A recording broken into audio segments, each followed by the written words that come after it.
올케 지수가 장례식장에서 술 취한 문상객들에게 화를 내며 소리를 질렀습니다. 형님은 너무 착해서 문제예요. 이런 식으로 하면 안 되죠? 문상객이 반발하자 지수는 더욱 흥분해서 선희를 향해 다가갔습니다. 형님이 이 사람들을 좀 말려야 하는 거 아니에요? 그 순간 지수가 생수병을 집어들어 선희의 얼굴에 그대로 쏟아부었습니다. 사연을 시작하기 전에 여러분의 작은 손길이 제겐 큰 힘이 됩니다. 무료로 할 수 있는 구독과 좋아요 부탁드릴게요. 충청도의 작은 읍내 아침 6시면 어김없이 문을 여는 반찬 가게가 하나 있습니다. 선인의 밑반찬이라는 소박한 간판 아래 박선희는 오늘도 새벽부터 분주하게 움직이고 있었어요. 44살에 이 집안의 맏며느리가 된 지도 벌써 10년이 흘렀습니다. 어머님, 오늘 김치찌개용 배추김치 좀 더 담가야겠어요. 어제 동네 아주머니들이 많이 사가셨거든요. 선희는 앞치마를 두르며 시어머니에게 말했습니다. 최병국의 어머니는 80을 넘긴 나이에도 여전히 꼿꼿한 성격이었어요. 허리도 구부정하지 않고 목소리도 또렷했습니다. 그래, 우리 며느리가 알아서 잘하니까 맘 편해. 요즘 동네에서 우리 가게 소문이 좋다며? 어제 정할머니가 그러더라고. 시어머니의 말에는 늘 만족스러운 기색이 역력했습니다. 선희는 고개를 끄덕이며 미소를 지었어요. 새벽 5시부터 시작되는 하루는 언제나 바빴습니다. 먼저 큰 솥에 쌀을 씻어 밥을 짓고 어젯밤에 우려둔 멸치 육수로 미역국을 끓였어요. 그 다음에는 콩나물을 한 줌씩 손질해서 끓는 물에 살짝 데치고 참기름과 마늘, 소금으로 간을 맞춰 무쳤습니다. 시금치도 마찬가지로 데쳐서 갖은 양념을 넣어 버무렸어요. 선희야, 오늘 도라지 무침도 해야겠다. 어제 박 아주머니가 주문하셨거든. 시어머니가 부엌을 들여다보며 말했습니다. 네, 알겠어요.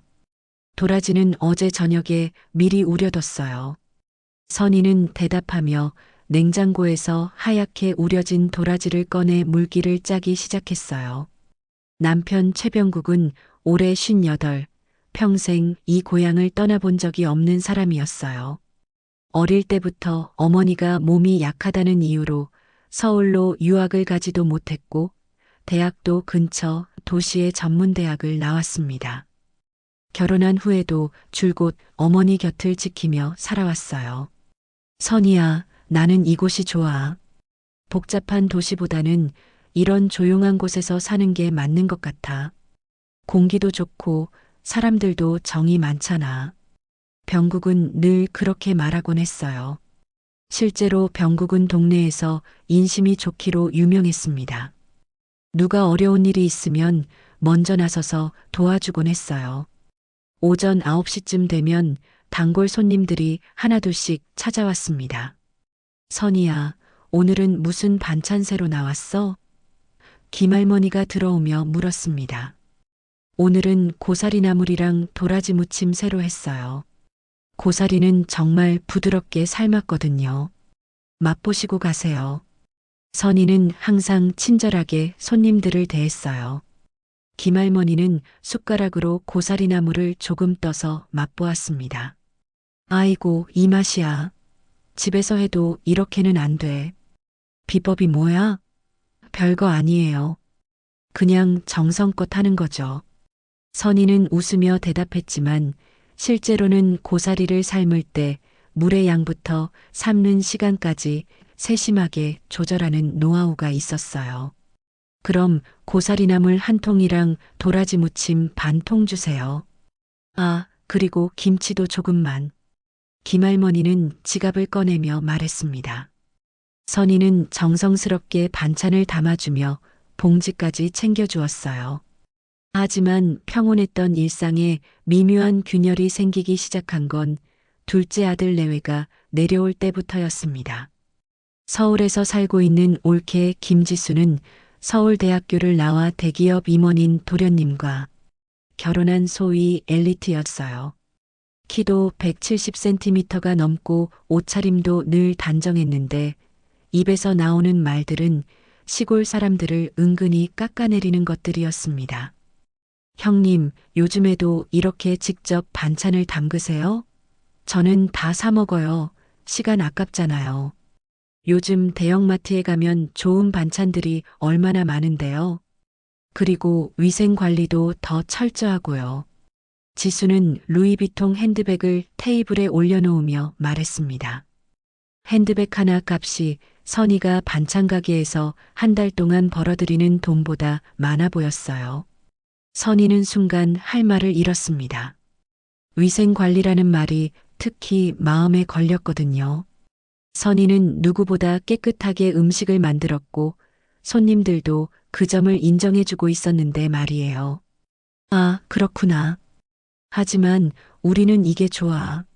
직접 만든 게 더 정성스럽고 맛도 좋거든요. 무엇보다 동네 분들이 좋아해 주시니까요. 선이는 애써 밝은 표정을 지으며 대답했습니다. 하지만 속으로는 왜 맨날 우리를 무시하는 말만 하는 거지? 라는 생각이 들었어요. 지수는 시댁에 올 때마다 이런 식이었어요. 시골에서는 인터넷 속도도 느리죠? 저희는 광랜으로 바꿨는데 정말 빨라요. 요즘 아이들 교육은 어떻게 시키세요? 여기서는 좋은 학원도 별로 없을 텐데요. 큰 병원도 멀어서 응급 상황에는 어떻게 하세요? 모든 말 끝에는 시골을 무시하는 뉘앙스가 깔려 있었습니다.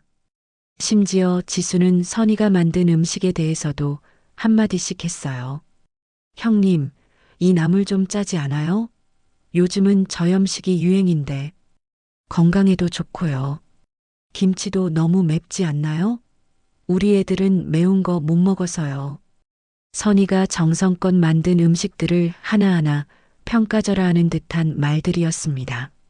시댁에서는 모든 명절과 제사 준비를 선이가 도맡아 하는 것이 당연한 일이었습니다. 추석이든 설이든 제사상을 차리는 것부터 손님 접대까지 모든 것이 선이의 몫이었어요. 명절 일주일 전부터 장을 보고 나물을 무치고 떡을 만들고 전을 부치는 일들로 바빴습니다. 밤늦게까지 음식을 준비하고 새벽부터 일어나서 상을 차리고 제사가 끝나면 뒷정리까지 선이의 손이 쉴 틈이 없었어요. 올케는 그저 와서 음식만 먹고 가면 그만이었습니다. 가끔 도와드릴까요?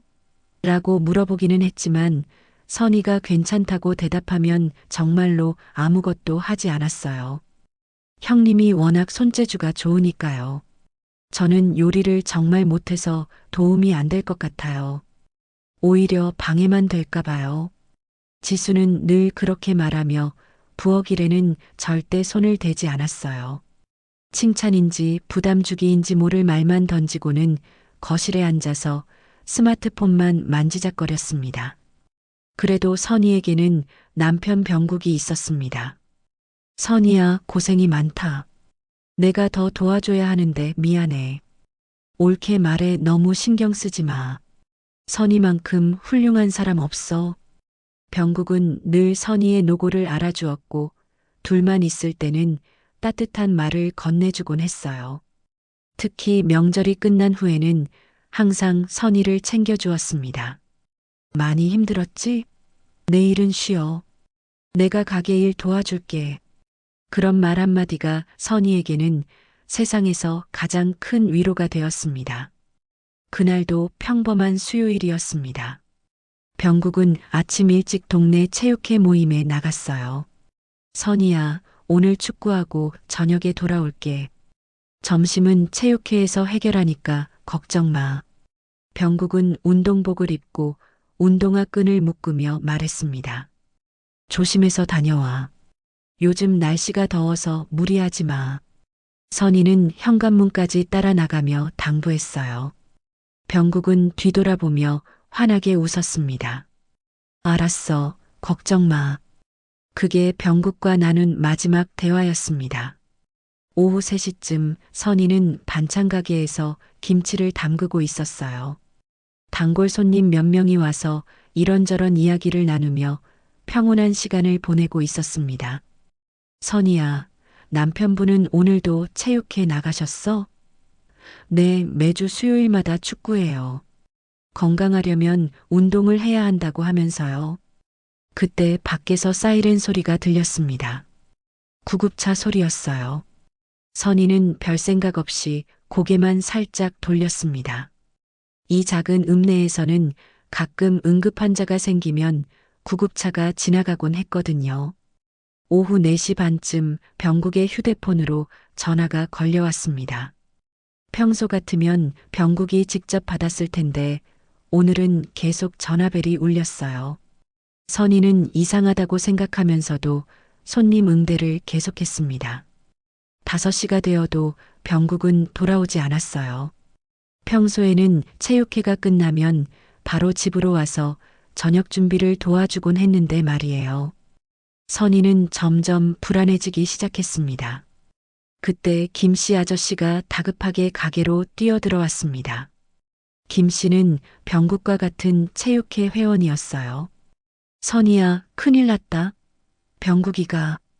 김씨는 숨을 헐떡이며 말을 잇지 못했습니다. 왜요? 무슨 일이에요? 선희의 심장이 빠르게 뛰기 시작했어요. 불길한 예감이 스쳐 지나갔습니다. 병국이가 축구하다가 쓰러졌어. 지금 병원으로 실려갔는데 심장마비 같다고 해.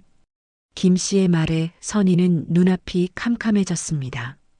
손에 들고 있던 숟가락이 바닥에 떨어졌어요. 어느 병원이요? 어느 병원에 갔다고요? 선희는 다급하게 물었습니다. 읍내 종합병원이야. 빨리 가봐. 김 씨가 대답했어요. 선희는 급하게 앞치마를 벗고 가게 문을 잠갔습니다. 시어머니에게 급히 전화를 걸어 상황을 알렸어요. 어머님, 아범이 쓰러졌어요. 지금 병원으로 가요. 뭐라고? 어떻게 된 거야? 시어머니의 목소리도 떨렸습니다. 병원까지 가는 길이 이렇게 멀게 느껴진 적이 없었어요. 택시 안에서 선희는 계속 기도했습니다.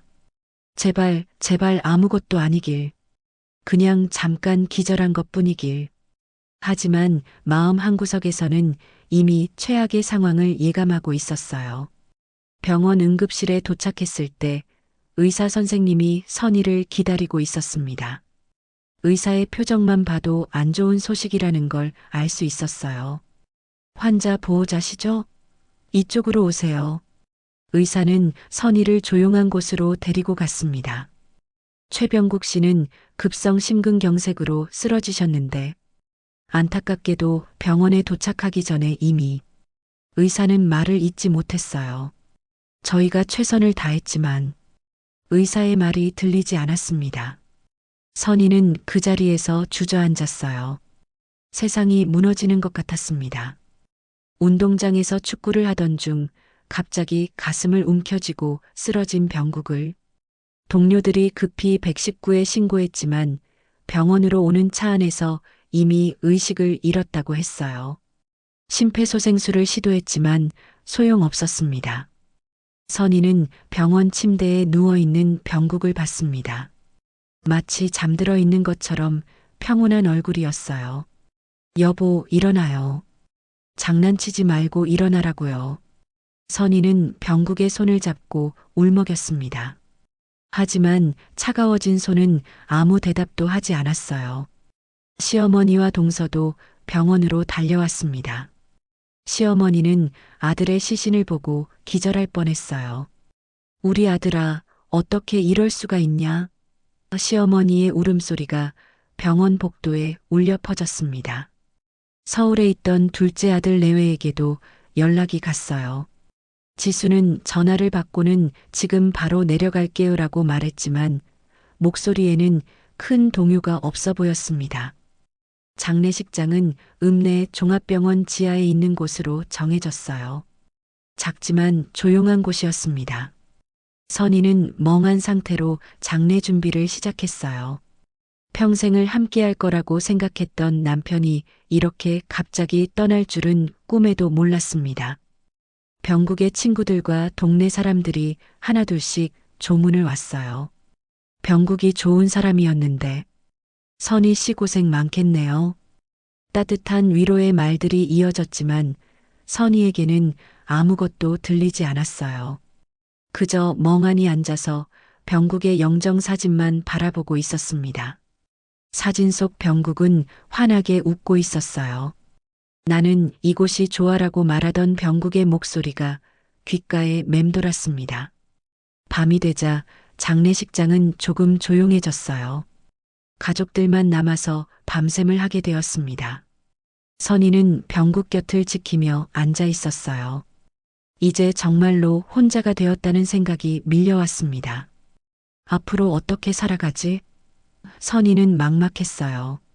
병국 없는 인생을 상상해 본 적이 없었거든요. 반찬가게 일도 시어머니 모시는 것도 모든 게 병국과 함께였는데 이제는 혼자서 감당해야 했습니다. 새벽 2시쯤 서울에서 지수 내외가 도착했어요. 지수는 검은색 정장을 입고 명품 핸드백을 들고 있었습니다. 슬픔보다는 피곤한 기색이 역력했어요. 형님, 정말 갑작스럽네요. 아주버님이 그렇게 건강하셨는데. 지수는 형식적으로 인사를 했지만 곡을 하는 것도 어색해 보였습니다.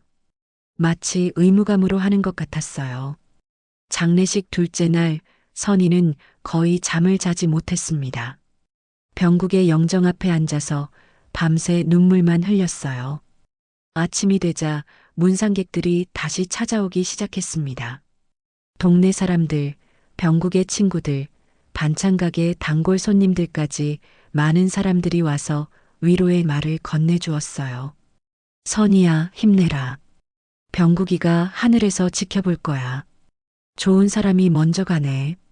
선희 씨가 이제 고생이구만. 사람들의 따뜻한 마음이 전해졌지만 선희는 여전히 현실을 받아들이기 힘들었습니다. 오전 10시쯤 서울에서 온 지수가 시어머니와 무언가 이야기를 나누고 있었어요. 둘이 구석에 앉아서 목소리를 낮춰 이야기하는 모습이 이상했습니다. 선희는 멀리서 지켜보고 있었는데 지수의 표정이 심각해 보였어요. 어머니, 장례비 문제는 어떻게 하실 거예요? 요즘 장례비가 만만치 않다던데. 지수의 목소리가 들렸습니다. 시어머니는 고개를 저으며 그런 걸 지금 이야기할 때냐고 했지만 지수는 계속 이야기를 이어갔어요. 미리 준비해야죠. 그리고 앞으로 어머니 모실 일도 생각해야 하고요. 형님 혼자서는 힘들 텐데. 지수는 마치 모든 걸 계획하고 있는 것처럼 말했습니다. 점심시간이 되자 문상객들이 많아졌어요. 동네 체육회 사람들이 단체로 와서 병국을 그리워하며 술잔을 기울였습니다. 병국이 형, 정말 좋은 사람이었는데.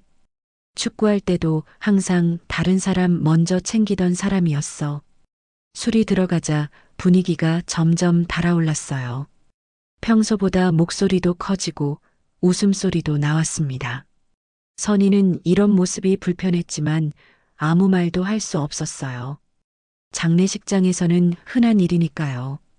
오후 2시쯤 부의금 정리를 하게 되었습니다.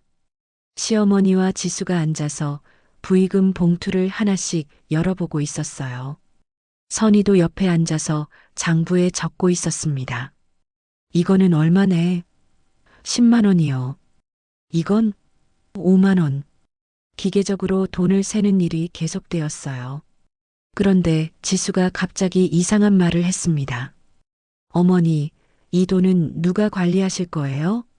형님이 하시는 게 맞겠죠? 시어머니는 당연하다는 듯이 고개를 끄덕였어요. 그래, 선희가 해야지. 하지만 지수는 계속 이야기를 이어갔습니다. 그런데 형님은 어차피 시골에서 반찬 가게나 하시는 분이잖아요. 돈 관리 경험이 별로 없으실 텐데. 제가 도와드릴까요? 그 말에 선희는 깜짝 놀랐어요. 무슨 뜻인지 이해할 수 없었습니다. 지수야, 무슨 소리야? 내가 돈 관리를 못한다고? 선희의 목소리에는 당황스러운 기색이 역력했어요. 그런 뜻이 아니에요, 형님. 그냥 도움을 드리고 싶어서요. 저는 회사에서 격리일도 해봤고 투자도 좀 하거든요. 지수는 차분한 목소리로 말했지만 그 속에는 다른 의도가 숨어 있는 것 같았어요. 시어머니는 지수의 말에 관심을 보였습니다. 그래, 지수가 그런 경험이 있다면 어머님, 요즘은 은행 이자도 낮으니까 다른 투자를 생각해 봐야 해요. 저희 남편이 금융권에서 일하니까 좋은 상품들을 알고 있거든요. 선희는 이 대화가 마음에 들지 않았어요. 남편의 장례식 중인데 벌써 돈 이야기를 하는 것도 그렇고 자신을 무능한 사람 취급하는 것 같아서 기분이 상했습니다. 지수야, 그런 이야기는 나중에 해도 되지 않을까? 선희가 조심스럽게 말했어요. 하지만 지수는 아랑곳하지 않고 계속 이야기를 이어갔습니다. 저녁 시간이 되자 문상객들이 더 많아졌어요. 동네 이장님을 비롯해서 병국과 친했던 사람들이 모두 모였습니다. 술잔이 돌기 시작하자 분위기가 점점 시끄러워졌어요. 병국이는 정말 좋은 놈이었어. 그래, 누가 어려우면 제일 먼저 달려가던 사람이었지. 술에 취한 사람들의 목소리가 장례식장에 울려 퍼졌습니다. 그때 지수가 갑자기 큰 소리로 말했어요. 형님, 정말 이해가 안 돼요. 왜 이렇게 시끄럽게 해야 하는 거예요? 그 순간 장례식장이 조용해졌습니다. 모든 사람들이 지수를 쳐다봤어요. 죽은 사람을 위해서 조금 조용히 할 수는 없는 건가요? 이게 예의인가요? 지수의 목소리는 날카로웠습니다. 문상객들은 당황한 표정으로 서로를 바라봤어요. 선희는 창피했어요. 동네 사람들 앞에서 올케가 이런 말을 하다니. 지수야, 괜찮아. 다들 고인을 그리워해서 그런 거야. 선희는 얼른 지수를 달래려고 했습니다. 아니에요, 형님. 형님은 너무 착해서 문제예요. 이런 식으로 하면 안 되죠. 지수는 더욱 목소리를 높였어요. 술에 취한 문상객 중 한 명이 일어나서 말했습니다. 아가씨, 우리가 뭘 잘못했다고 그래요? 친구 죽었다고 슬퍼하는 게 잘못이에요? 그 말에 지수는 더욱 화가 났어요. 슬퍼하는 거랑 시끄럽게 떠드는 건 다르죠. 서울에서는 이런 식으로 안 해요. 지수의 말에 문상객들이 웅성거리기 시작했습니다. 서울에서는? 여기가 서울이에요? 시골 사람들은 다 무식하다는 소리예요? 한 아저씨가 화를 내며 말했어요. 분위기가 험악해지기 시작했습니다. 그때 지수가 테이블 위에 있던 생수병을 집어들었어요. 그리고는 화가 난 얼굴로 선희를 향해 다가왔습니다. 형님, 형님이 이 사람들을 좀 말려야 하는 거 아니에요? 지수야, 진정해. 그냥 넘어가자. 선희가 말하는 순간 지수는 갑자기 생수병의 뚜껑을 열었어요. 그리고는 그 물을 선희의 얼굴에 그대로 쏟아부었습니다. 차가운 물이 선희의 얼굴과 옷에 쏟아졌어요. 물방울이 뚝뚝 떨어지는 선희의 얼굴을 보고 모든 사람들이 충격을 받았습니다. 장례식장이 순간 조용해졌어요. 지수야, 너 지금 뭐 하는 거야? 시어머니가 놀라서 소리쳤습니다. 하지만 지수는 전혀 미안해하지 않는 표정이었어요. 선희는 그 자리에 서서 물이 떨어지는 것을 느끼고 있었습니다. 모든 시선이 자신에게 집중되어 있었어요. 창피함과 분노가 동시에 밀려왔지만 선희는 아무 말도 할 수 없었습니다. 손이 부들부들 떨렸어요. 이런 모욕을 당한 것은 처음이었습니다. 남편의 장례식에서, 그것도 많은 사람들이 보는 앞에서. 그날 밤 11시 선희는 장례식장을 조용히 빠져나왔습니다. 얼굴에 물을 맞은 충격에서 아직 벗어나지 못했어요. 집으로 돌아가는 길에 마음속으로 계속 되뇌었습니다. 왜 나한테 그런 짓을 했지? 내가 뭘 잘못했다고. 집에 도착해서 선희는 곧바로 병국의 방으로 갔어요. 평소 병국이 사용하던 책상이 그대로 있었습니다. 책상 위에는 안경과 볼펜, 그리고 몇 개의 서류가 놓여 있었어요. 여보, 이제 정말 혼자구나. 선희는 병국의 의자에 앉으며 중얼거렸습니다. 그러고는 서랍을 하나씩 열어보기 시작했어요. 뭔가 병국의 흔적을 찾고 싶었거든요. 첫 번째 서랍에는 각종 영수증과 가계부가 들어 있었어요. 병국이 꼼꼼히 적어놓은 가계 지출 내역들이 빼곡했습니다. 반찬 가게 재료비, 어머니 병원비, 전기세 등등. 살림을 얼마나 꼼꼼히 챙겼는지 알 수 있었어요. 두 번째 서랍을 열었을 때 선희의 눈에 익숙하지 않은 서류들이 보였습니다. 땅 등기부등본, 건물 등기부등본, 그리고 은행 통장 사본들이었어요. 선희는 이런 서류들을 본 적이 거의 없었습니다. 집안의 재산 관리는 모두 병국이 했거든요. 이게 뭐지? 선희는 서류를 하나씩 살펴보기 시작했어요. 등기부등본을 보니 집 뒤편에 있는 밭땅의 소유자가 병국으로 되어 있었습니다. 그런데 이상했어요. 선희는 그 땅이 시아버지 명의인 줄 알고 있었거든요. 다른 서류도 확인해 봤습니다. 읍내 상가 건물 한 동에 등기부등본도 있었어요. 이것도 병국 명의였습니다. 이 건물도 병국이 소유였다고? 선희는 깜짝 놀랐어요. 은행 통장 사본을 보고는 더욱 놀랐습니다. 예상했던 것보다 훨씬 많은 돈이 있었어요. 반찬 가게 수입만으로는 절대 모을 수 없는 금액이었습니다. 여보가 언제 이런 돈을 모았지? 선희는 혼란스러웠어요. 평소 병국은 우리는 그냥 소박하게 살자고 말하곤 했는데 실제로는 이런 재산을 가지고 있었던 거예요. 서류를 더 자세히 살펴보니 놀라운 사실을 발견했습니다. 시댁이 살고 있는 집도 뒤편 밭땅도 읍내 상가 건물도 모두 병국의 단독 소유였어요.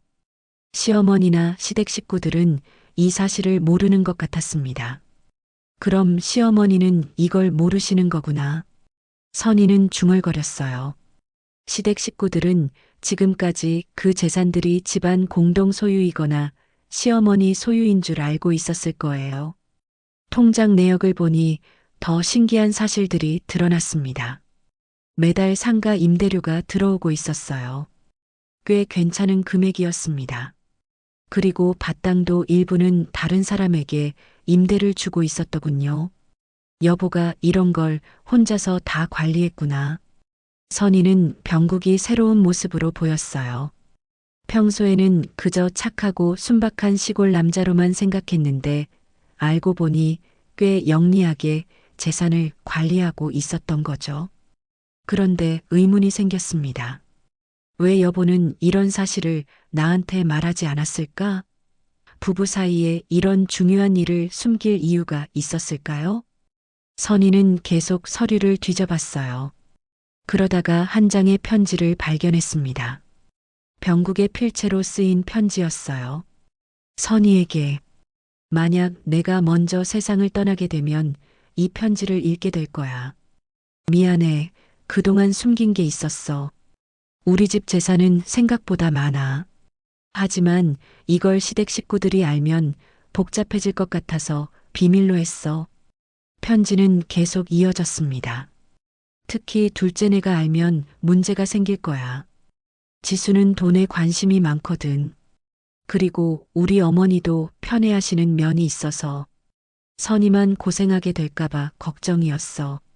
선희의 눈에 눈물이 맺혔어요. 병국이 자신을 얼마나 생각해줬는지 알 수 있었거든요. 편지의 마지막 부분에는 이런 내용이 있었어요. 모든 재산의 법적 소유자는 나야. 그러니까 내가 죽으면 선희가 상속받게 돼. 시댁 식구들이 뭐라고 해도 법적으로는 선희 것이니까 걱정하지 마. 그동안 고생 많았어. 이제는 선희가 당당하게 살았으면 좋겠어. 선희는 편지를 읽고 또 읽었습니다. 병국의 마음이 전해져 왔어요. 그리고 동시에 깨달았습니다. 시댁 식구들, 특히 지수가 왜 그렇게 돈 관리에 관심을 보였는지. 지수는 이 사실을 모르는구나. 선희는 생각했어요. 지수는 시댁에 재산이 많다고 생각하고 있을 거예요. 그래서 그 재산을 자기가 관리하려고 했던 거죠. 그 순간 선희의 머릿속에 번개처럼 스친 생각이 있었습니다. 내가 이 사실을 알고 있다는 걸 아무도 모르잖아. 시댁 식구들은 여전히 그 재산들이 집안 공동 소유이거나 시어머니 것이라고 생각하고 있을 거예요. 특히 지수는 자신이 그 재산을 관리할 수 있다고 생각하고 있을 테고요. 오늘 지수가 나한테 물을 끼얹었지. 선희는 오늘 있었던 일을 떠올렸어요. 그 모욕적인 순간들이 다시 생생하게 떠올랐습니다. 많은 사람들 앞에서 당했던 수치심이 다시 밀려왔어요. 선희는 서류들을 다시 정리하며 생각했습니다. 지수는 나를 무시했어. 시골 장사꾼이라고 했지. 돈 관리도 못한다고 했고. 그런데 알고 보니 상황이 완전히 달랐어요. 시댁의 모든 재산이 사실은 병국, 그리고 이제는 선희의 것이었거든요. 이제 어떻게 해야 할까? 선희는 고민에 빠졌어요. 이 사실을 시댁 식구들에게 알려야 할까요? 아니면 계속 숨기고 있어야 할까요? 선희의 마음속에는 복잡한 감정들이 소용돌이치고 있었어요. 병국에 대한 그리움, 지수에게 당한 모욕감, 그리고 새로 알게 된 사실에 대한 혼란까지. 밤은 점점 깊어갔지만 선희는 잠을 잘 수 없었어요. 내일 장례식이 끝나면 어떻게 될까요? 시댁 식구들은 또 어떤 말을 할까요? 선희는 병국의 편지를 다시 한번 읽어봤습니다. 이제는 선희가 당당하게 살았으면 좋겠어. 이 문장이 계속 머릿속을 맴돌았어요. 발인 날 아침 선희는 거의 잠을 자지 못했어요. 병국의 편지를 읽고 난 후부터 마음이 복잡했거든요. 하지만 오늘은 남편을 마지막으로 보내는 날이니까 개인적인 감정은 접어두기로 했습니다. 장례 행렬은 조용히 진행되었어요. 동네 사람들과 병국의 친구들이 모두 나와서 마지막 길을 배웅해 주었습니다. 선희는 영정 뒤를 따라 걸으며 눈물을 흘렸어요. 정말로 병국과 이별하는 순간이었거든요. 화장장에서 모든 절차가 끝나고 집으로 돌아왔습니다. 그제야 현실이 실감났어요. 이제 정말로 혼자가 되었다는 것을 말이죠. 시어머니는 아들을 잃은 슬픔에 며칠째 식음을 전폐하고 계셨습니다. 오후 2시쯤 시댁 식구들이 모두 거실에 모였어요. 지수와 지수 남편, 시어머니, 그리고 선희까지. 분위기가 무거웠습니다. 장례를 마친 직후라 아무도 먼저 말을 꺼내지 않았어요. 그런데 지수가 먼저 입을 열었습니다. 어머님, 이제 현실적인 이야기를 해야 할 것 같아요. 시어머니는 고개를 들어 지수를 바라봤어요. 뭔 소리냐? 시어머니의 목소리는 여전히 쉬어 있었습니다. 지수는 조심스럽게 말을 이어갔어요. 아주버님이 돌아가시면서 앞으로 생활 문제를 생각해 봐야 하지 않을까요? 선희는 지수의 말을 듣고 있었지만 대답하지 않았어요. 어떤 말이 나올지 궁금했거든요. 어머님 혼자서 이 큰 집에 계시기도 그렇고 형님도 혼자서 반찬 가게 하면서 어머님 모시기가 힘드실 테고. 지수는 말을 돌려서 하고 있었지만 속뜻은 분명했어요. 시어머니가 물었습니다. 그럼 어떻게 하자는 거냐? 서울로 모시고 가는 게 어떨까요? 저희가 돌볼 수 있고 병원도 가깝고. 지수의 제안이었어요. 그 순간 선희는 깨달았어요. 지수가 시어머니를 서울로 모셔가려는 이유가 뭔지 말이죠. 집과 재산을 자신들이 관리하려는 속셈이었을 거예요. 그런데 이 집은 어떻게 하지? 시어머니가 물었습니다. 지수는 기다렸다는 듯이 대답했어요. 집은 저희가 관리하죠. 형님, 혼자서는 힘드실 테니까요. 지수야, 잠깐. 선희가 처음으로 입을 열었습니다. 내가 여기서 계속 살 건데 왜 내가 관리해? 지수는 선희를 보며 말했어요. 형님, 현실을 보세요. 형님 혼자서 이 큰 집을 관리하면서 어머님까지 모실 수 있어요? 그리고 집 유지비도 만만치 않을 텐데. 지수의 말에는 선의를 무시하는 뉘앙스가 깔려 있었어요. 시어머니도 지수 편을 들었습니다. 지수 말이 맞는 것 같다. 선희야, 너 혼자서는 힘들 거야. 어머님, 저는 괜찮아요. 계속 여기서 살 거예요. 선희는 단호하게 말했어요. 그때 지수 남편이 끼어들었습니다. 형수님, 돈 문제도 생각해 보세요. 형이 돌아가시면서 수입도 줄어들 텐데 집 관리하고 어머님 모시는 비용까지 감당할 수 있으세요? 지수도 거들었어요. 맞아요, 형님. 현실적으로 생각해 보세요. 형님은 반찬 가게 수입이 전부잖아요. 그걸로 어떻게 모든 걸 감당해요? 선희는 속으로 웃었어요. 지수들이 얼마나 모르고 있는지 알 수 있었거든요. 하지만 아직 그 사실을 말할 때가 아니라고 생각했어요. 그럼 재산은 어떻게 되는 거지? 시어머니가 핵심적인 질문을 했습니다. 지수는 이미 준비된 답을 했어요. 당연히 어머님 것이죠. 자식이 죽으면 부모님이 상속받는 게 원칙이잖아요. 지수의 말에 선희는 깜짝 놀랐어요. 법을 잘못 알고 있었거든요. 지수야, 그게 아니야. 배우자가 먼저 상속받는 게 맞아. 선희가 정정했습니다. 하지만 지수는 고개를 저었어요. 형님, 그건 자녀가 없을 때 이야기예요. 어머님이 받으시는 게 맞아요. 지수는 자신만만하게 말했어요. 시어머니도 고개를 끄덕였습니다.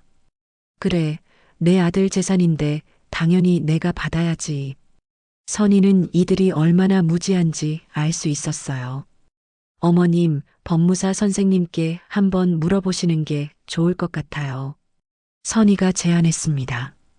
지수는 당황한 기색을 보였어요. 뭐하러요? 뻔한 걸요. 그리고 법무사 비용도 아깝잖아요. 지수는 선희의 제안을 막으려고 했어요. 하지만 선희는 포기하지 않았습니다. 아니에요. 정확히 알아봐야죠. 이런 중요한 일을 그냥 넘어갈 수는 없어요. 시어머니도 선희 말에 수긍했어요. 그래, 한번 알아보자. 시어머니의 말에 지수의 얼굴이 굳었어요.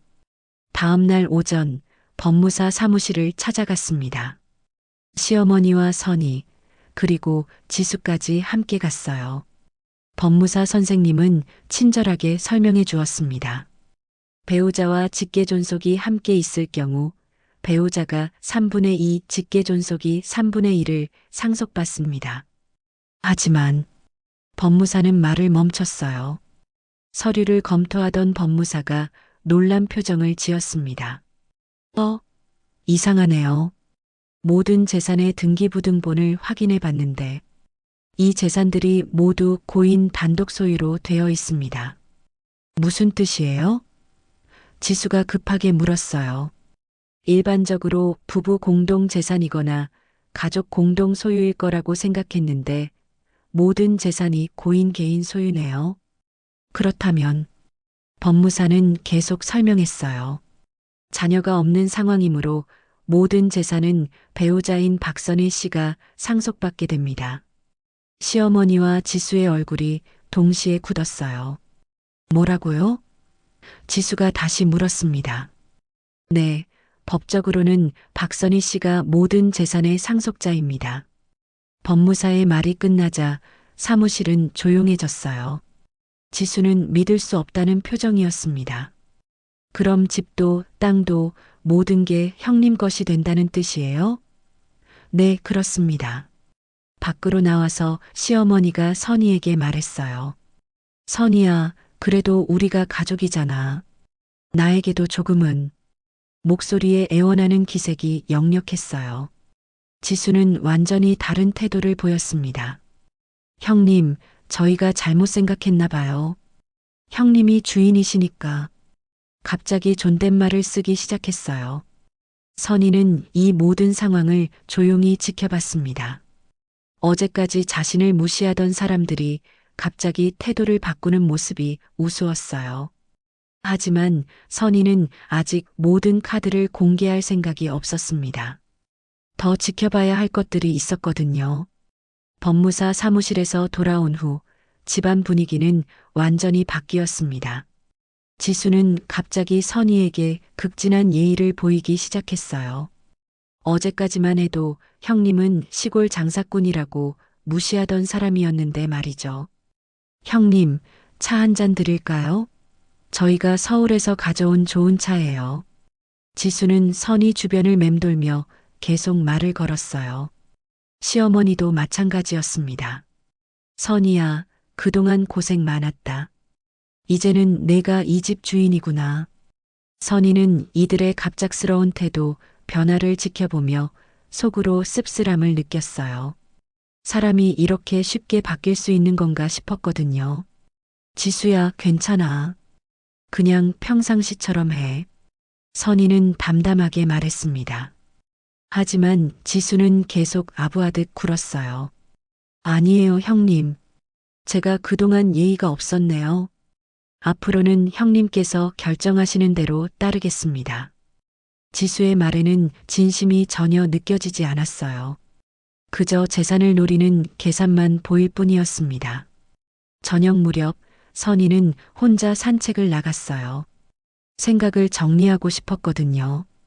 동네를 걸으며 병국과 함께 걸었던 길을 되짚어 봤습니다.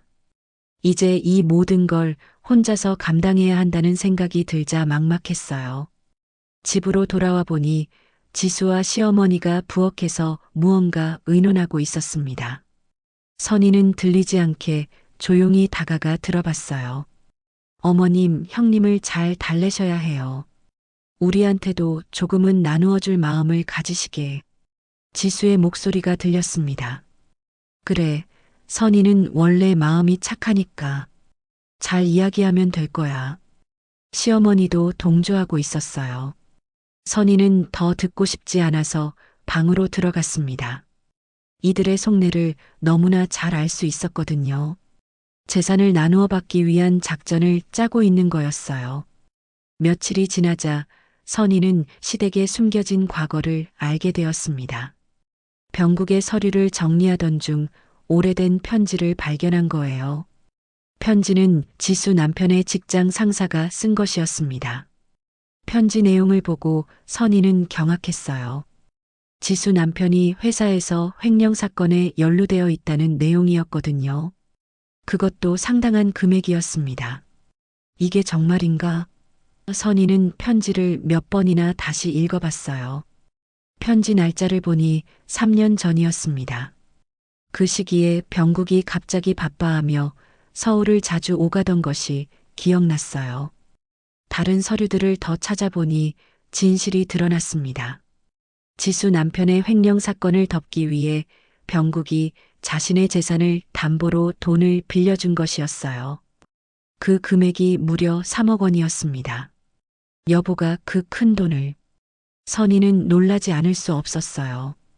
병국이 왜 시골을 떠나지 않았는지 이제야 이해할 수 있었습니다. 동생을 지키기 위해서였던 거예요. 더 충격적인 것은 그 빚을 병국이 혼자서 모두 갚았다는 사실이었습니다. 상가 임대료와 밭 임대료, 그리고 선희도 모르는 다른 사업까지 해가며 돈을 마련했던 거예요. 지순애는 이 사실을 모르는구나. 선희는 생각했어요. 지수와 지수 남편은 자신들이 병국에게 얼마나 큰 빚을 졌는지 모르고 있을 거예요. 오히려 시댁 재산을 노리고 있으니 말이죠. 영수증들을 살펴보니 더 구체적인 내용들이 나왔습니다. 병국이 둘째 아들네 집 대출금도 대신 보증을 서준 흔적이 있었어요. 아파트 전세 자금까지 병국이 지원했던 거죠. 그럼 지순의 아파트도 여보 돈으로 산 거구나. 선희는 어이가 없었어요. 지수가 그렇게 자랑하던 서울 아파트도 사실은 병국의 도움으로 가능했던 일이었어요. 계산해 보니 병국이 동생네에게 지원한 금액이 총 5억 원이 넘었습니다. 엄청난 금액이었어요. 그런데도 지수네는 고마워하기는커녕 시댁 재산을 더 차지하려고 하고 있었어요. 선희는 이런 사실들을 알고 나니 마음이 복잡했습니다. 병국이 얼마나 가족을 사랑했는지 알 수 있었지만 동시에 그들의 배은망덕함도 분명히 보였거든요. 다음 날 아침 지수가 선희에게 다가왔어요. 형님, 좋은 제안이 있어요. 들어보실래요? 지수의 표정에는 계산된 미소가 떠 있었습니다. 뭔데? 선희가 물었어요. 형님도 서울로 오시는 게 어떨까요? 여기서 혼자 사시는 것보다 서울이 편하실 거예요. 병원도 가깝고 문화생활도 할 수 있고. 선희는 지수의 속셈을 알 수 있었어요. 자신을 서울로 데려가서 시댁 재산을 관리하려는 거였죠. 그럼 여기 집은 어떻게 하려고? 선희가 물어봤습니다. 저희가 관리해드리죠. 임대도 놓고 관리도 하고. 형님은 편히 계시면 돼요. 지수는 달콤한 제안을 계속했어요. 형님, 혼자서 이 큰 집에 계시면 외로우실 거예요. 저희와 함께 사시면 얼마나 좋을까요? 하지만 선희는 이미 지수의 진짜 의도를 꿰뚫고 있었어요. 횡령 사건, 보증금, 대출금. 모든 진실을 알고 나니 지수의 말들이 얼마나 뻔뻔한지 분명하게 보였습니다. 지수야, 나는 여기서 계속 살 거야. 선희가 단호하게 말했어요. 지수의 얼굴이 순간 굳었습니다. 형님, 다시 생각해 보세요. 여기서는 정말 불편하실 거예요. 지수는 포기하지 않고 계속 설득했어요. 그때 선희가 조용히 말했습니다. 지수야, 너희들이 우리 신랑한테 얼마나 큰 빚을 졌는지 알고 있니? 지수는 갑자기 말문이 막혔어요. 무슨 말씀이세요? 지수의 목소리가 떨렸습니다. 너희 남편 횡령 사건 말이야. 우리 신랑이 3억 원을 대신 갚았다는 거 몰랐지? 지수의 얼굴이 새하얗게 변했어요. 그건 어떻게 해? 그리고 너희 아파트 대출 보증도 우리 신랑이 섰고 전세 자금도 지원했어. 총 5억 원이 넘어. 선희의 말에 지수는 아무 대답도 할 수 없었습니다. 자신들이 숨기고 있던 비밀이 탄로난 거예요. 당신들은 나한테 빚진 거야. 그런데 그 빚을 갚는 대신 나를 내치겠다고? 선희의 목소리가 차갑게 식었어요. 지수는 당황한 채로 말했습니다. 형님, 그건 아주버님이 도와주신 거잖아요. 저희가 부탁한 적 없어요. 뻔뻔한 대답이었어요. 선희는 지수를 똑바로 바라보며 말했습니다. 이제 선택해. 조용히 사라질래? 아니면 이 모든 사실을 다른 사람들에게 알릴까? 지수는 선희의 말에 완전히 당황했습니다. 하지만 쉽게 물러설 생각은 없었어요. 형님, 그건 증거가 있어야 하는 거 아니에요? 말만으로는. 지수는 여전히 뻔뻔했습니다. 선희는 조용히 미소를 지었어요. 증거? 원한다면 보여줄 수 있어. 그리고는 병국의 서류처를 가져왔습니다. 횡령 사건 관련 편지, 보증서류, 송금 내역서들이 모두 들어 있었어요. 지수는 서류들을 보고는 얼굴이 창백해졌습니다. 모든 것이 명확한 증거로 남아 있었거든요. 이건 어디서? 여보가 모든 걸 기록해뒀더라고. 꼼꼼한 사람이었거든. 며칠 후 선희는 중요한 결정을 내렸습니다. 서울로 올라가기로 한 거예요. 하지만 지수가 생각하는 이유와는 전혀 달랐습니다. 지수를 제대로 상대하기 위해서였어요. 형님, 정말 서울로 오시는 거예요? 지수는 기뻐하며 물었습니다. 응, 한번 가볼게. 선희의 대답에 지수는 안도의 표정을 지었어요. 아직 상황을 제대로 파악하지 못하고 있었거든요. 서울에 도착한 선희는 지순의 아파트에 며칠 머물렀습니다. 아파트는 정말 좋았어요. 강남 쪽의 고급 아파트였거든요. 하지만 선희는 이 모든 게 병국의 돈으로 가능했다는 사실을 잊지 않고 있었어요. 형님, 어때요? 여기가 시골보다 훨씬 좋죠? 지수는 자랑스럽게 말했습니다. 그래, 정말 좋구나. 선희는 담담하게 답했어요. 사흘째 되는 날, 선희는 지수 남편의 회사를 찾아갔습니다. 대기업 본사 건물이었어요.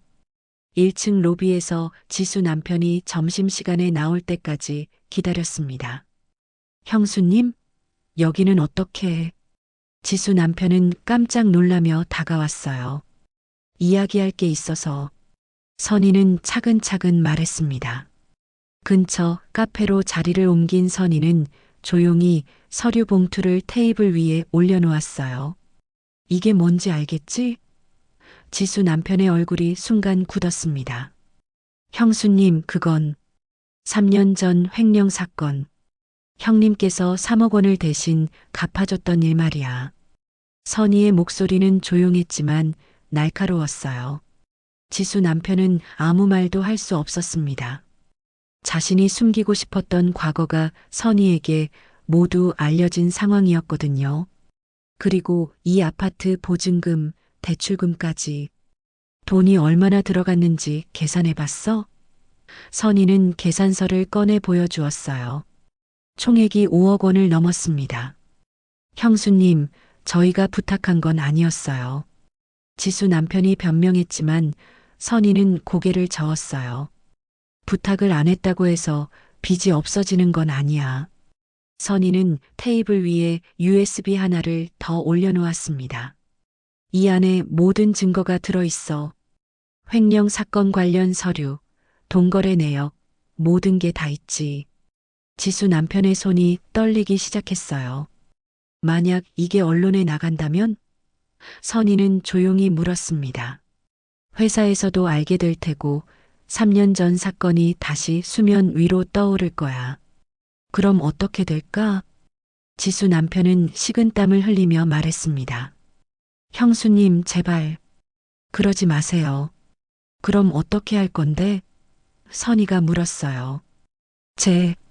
제가 뭘 해드리면 될까요? 지수 남편의 목소리가 떨렸습니다. 선희는 잠시 생각하더니 말했어요. 일단 집에 가서 지수하고 이야기해봐. 그리고 시어머님께도 모든 사실을 말하고. 형수님, 그건 너무. 아니면 내가 직접 말할까? 선희의 말에 지수 남편은 고개를 저었어요. 아니에요, 제가 말씀드릴게요. 그날 저녁 지수네 집은 난장판이 되었습니다. 지수 남편이 모든 사실을 털어놓자 지수는 히스테리를 부렸어요. 당신 정말 미쳤어? 왜 그런 일을 저질렀어? 여보, 그때 어쩔 수 없었잖아. 지수 남편이 변명했지만 지수는 들으려 하지 않았어요. 그럼 아주버님이 도와주신 걸 왜 나한테 숨겼어? 선희는 이들의 싸움을 조용히 지켜보고 있었습니다. 가족의 진짜 모습이 드러나는 순간이었거든요. 형님, 정말 죄송해요. 지수가 선희에게 무릎을 꿇었습니다. 저희가 몰랐어요. 아주버님이 그렇게까지 도와주셨는지. 하지만 선희는 이미 지수의 진심을 믿지 않았어요. 지수야, 미안하다고 해서 끝나는 게 아니야. 선희는 단호하게 말했습니다. 5억 원이 넘는 돈을 받아놓고 그 고마움은 모르겠고 오히려 나를 무시하고 내쫓으려 했잖아. 지수는 울먹이며 말했어요. 형님, 정말 죄송해요. 저희가 잘못했어요. 앞으로는 절대 그런 일 없을게요. 앞으로? 선희는 냉소적으로 웃었어요. 지수야, 앞으로가 어디 있어? 이미 끝났어. 선희의 말에 지수는 더욱 당황했습니다. 무슨 뜻이에요? 선희는 가방에서 또 다른 서류를 꺼냈어요. 우리 신랑이 너희한테 빌려준 돈에 대한 차용증이야. 법적 효력이 있는 거지. 지수 부부는 그제야 상황의 심각성을 깨달았어요. 이자까지 계산하면 지금 너희가 갚아야 할 돈이 7억 원이 넘어. 선희의 말에 지수는 그 자리에서 주저앉았습니다. 형님, 그럼 저희는 어떻게 해야 해요? 지수 남편이 절망적인 표정으로 물었어요. 선희는 잠시 생각하더니 말했습니다. 선택권을 줄게. 첫 번째는 이 돈을 당장 갚는 것. 두 번째는 선희는 말을 멈췄어요. 두 번째는 뭐예요? 지수가 다급하게 물었습니다. 조용히 사라지는 거야. 시댁에 다시는 나타나지 말고 시어머님께도 연락하지 마. 그러면 이 일을 없던 걸로 해줄게. 선희의 제안이었어요. 지수 부부는 서로를 바라봤습니다. 둘 다 절망적인 표정이었어요. 돈을 갚을 능력도 없고 그렇다고 가족과 연을 끊기도 쉽지 않았거든요. 언제까지 시간을 주실 거예요? 지수가 떨리는 목소리로 물었어요. 내일까지. 선희의 대답은 단호했습니다. 너무 짧아요. 지수가 항변했지만 선희는 고개를 저었어요. 3년 동안 충분했어. 그동안 고마워할 생각은 안 하고 오히려 나를 무시했잖아. 그날 밤 지수네 집은 밤새 불이 켜져 있었습니다. 지수 부부는 밤새 의논했지만 뾰족한 수가 없었어요. 다음 날 아침 지수는 빨갛게 부은 눈으로 선희를 찾아왔습니다. 밤새 울었던 게 분명했어요. 화장도 제대로 하지 않은 채 초라한 모습이었습니다. 형님, 결정했어요. 지수의 목소리는 완전히 쉬어 있었어요. 어떻게? 선희가 조용히 물었습니다.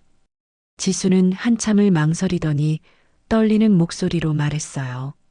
저희가 사라질게요. 선희는 놀라지 않았습니다. 이미 예상했던 결과였거든요. 하지만 실제로 들으니 묘한 기분이었어요. 며칠 전까지만 해도 자신을 무시하던 사람이 이렇게 굴복하는 모습을 보니 복잡했습니다. 시어머님께는 뭐라고 할 거야? 선희가 물었어요. 해외로 발령이 났다고 말씀드릴게요. 갑작스러운 일이라 당분간 연락이 어렵다고. 지수는 고개를 떨구며 말했습니다. 지수 남편도 옆에서 고개를 숙이고 있었어요. 형님, 정말 죄송합니다. 저희가 너무 잘못 생각했습니다. 목소리에는 진짜 후회가 담겨 있었어요. 지수야, 마지막으로 묻고 싶은 게 있어. 선희가 말했습니다. 뭐든지 물어보세요. 지수는 간절한 표정으로 대답했어요. 왜 그렇게 나를 무시했어? 정말 이유가 궁금해. 같은 며느리끼리 왜 그래야 했을까? 선희의 질문에 지수는 오랫동안 말을 잇지 못했습니다. 지수는 잠시 망설이더니 솔직하게 대답했어요. 형님이 너무 착해 보였어요. 그래서 만만하게 본 것 같아요. 시골에서 반찬 가게나 하는 사람이라고 생각했고, 저는 서울에서 대기업 다니는 남편 둔 사모님이라고 우쭐했던 것 같아요. 그래서 장례식에서 물을 끼얹었구나. 선희의 말에 지수는 더욱 고개를 떨궜습니다. 정말 죄송해요. 그때 제가 화가 나서. 하지만 그래도 안 될 일이었어요. 아주버님 장례식에서 그런 짓을 하다니. 지수는 눈물을 흘리기 시작했어요. 형님, 저 정말 후회해요. 아주버님이 저희를 그렇게 도와주셨는데 저희는 은혜를 원수로 갚았어요. 오후에 지수 부부는 짐을 챙기기 시작했습니다. 갑작스러운 이사였지만 선택의 여지가 없었어요. 고급 아파트의 가구들을 정리하는 모습이 처량해 보였습니다. 형님, 이 집도 결국 팔아야 할 것 같아요. 지수 남편이 말했습니다. 전세금도 형이 보증 서준 거라. 더 이상 여기 있을 자격이 없어요. 선희는 이들의 모습을 지켜보며 복잡한 심정이었습니다. 동정심이 생기는 것도 사실이었지만 지난 일들을 생각하면 당연한 결과라는 생각도 들었어요.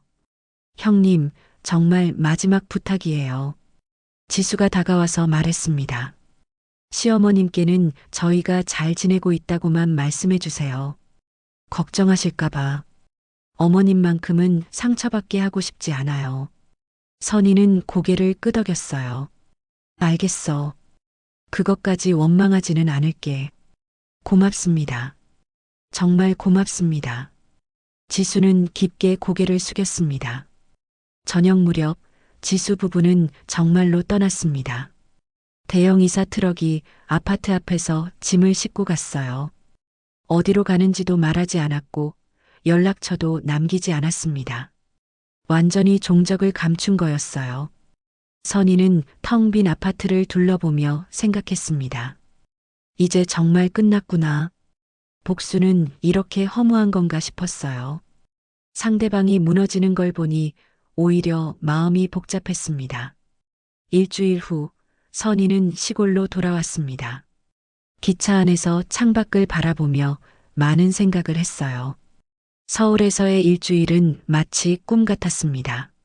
하지만 이제 현실로 돌아와야 했어요. 집에 도착하니 시어머니가 마당에서 기다리고 계셨습니다. 선희야, 서울은 어땠니? 많이 피곤했지? 괜찮았어요, 어머님. 그런데 좀 복잡하기도 했고. 선희는 솔직하게 말했습니다. 지순애는 언제 와? 한동안 연락이 없더라. 시어머니가 물으셨어요. 선희는 미리 준비한 대답을 했습니다. 해외 발령이 갑자기 났대요. 급하게 준비하느라 정신없다고 하더라고요. 당분간 못 올 것 같아요. 시어머니는 아쉬워하셨지만 의심하지는 않으셨어요. 그런가? 아쉽네. 그래도 좋은 기회면 다행이고. 네, 걱정하지 마세요. 며칠 후 선희는 중요한 결정을 내렸습니다. 시댁의 상가와 땅 일부를 팔기로 한 거예요. 모든 재산을 혼자 가지고 있을 필요는 없다고 생각했거든요. 뭔가 의미 있는 일에 쓰고 싶었어요. 선희야, 갑자기 왜 땅을 팔려고 해? 혹시 돈이 필요한 일이 있니? 시어머니가 걱정스럽게 물으셨어요. 아니에요, 어머님. 뭔가 보람 있는 일에 쓰고 싶어서요. 무슨 일인데? 여보가 생전에 하고 싶어 했던 일이 있었거든요. 동네 어르신들을 위한 공간을 만들고 싶다고 했었어요. 선희의 설명에 시어머니는 고개를 끄덕이셨습니다. 재산을 정리한 선희는 읍내 중심가에 자리 잡은 작은 2층 건물을 샀습니다. 오래된 건물이었지만 위치가 좋았고 리모델링하면 충분히 쓸만했어요. 공사 기간 동안 선희는 매일 현장에 나갔습니다. 인테리어부터 가구 배치까지 직접 신경 썼어요. 1층은 카페로, 2층은 작은 강의실과 휴식 공간으로 꾸몄습니다. 한 달 후 희망 복지 카페라는 간판이 달렸습니다. 선희가 직접 이름을 지었어요. 카페는 단순한 장사가 아니었습니다. 동네 어르신들이 무료로 이용할 수 있는 공간이었고 어려운 이웃들에게는 무료 급식도 제공했어요. 카페 한쪽 벽에는 병국의 웃는 얼굴 사진이 크게 걸려 있었습니다. 그 아래에는 병국이 평소에 자주 하던 말이 예쁜 글씨체로 새겨져 있었어요. 누군가를 지키는 건 결국 나를 지키는 일이야. 개업 첫날 많은 동네 사람들이 찾아왔습니다. 선희야, 이런 좋은 곳을 만들다니. 정말 고마운 일이다. 병국이가 하늘에서 얼마나 기뻐할까. 반찬가게 단골이었던 김할머니도 오셨어요. 선희야, 너 정말 대단하다. 남편 잃고 힘들었을 텐데 이렇게 다른 사람들 생각하는 게 쉬운 일이 아니거든. 별거 아니에요, 할머니. 시어머니도 카페 일을 도와주셨습니다. 선희야, 이 일하니까 마음이 편해진다. 병국이가 정말 기뻐할 거야. 어머님도 함께 해주셔서 고마워요. 개업한 지 보름 만에 카페는 동네 명소가 되었습니다. 오전에는 어르신들이 모여서 차를 마시며 이야기를 나누고 오후에는 아이들이 와서 간식을 먹었어요. 저녁에는 직장인들이 와서 피로를 달래곤 했습니다.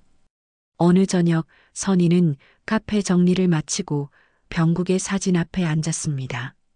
여보, 내가 제대로 하고 있는 거 맞지? 사진 속 병국은 여전히 환하게 웃고 있었어요. 처음에는 시댁 뿌리를 뽑으려고 했는데 결국 내 뿌리를 심게 됐네. 선희는 혼자 중얼거렸습니다. 복수보다는 용서가 미움보다는 사랑이 더 큰 힘이라는 걸 깨달았어요. 밤이 깊어가는 카페에서 선희는 내일 할 일들을 계획했습니다. 새로운 인생이 시작된 거였어요.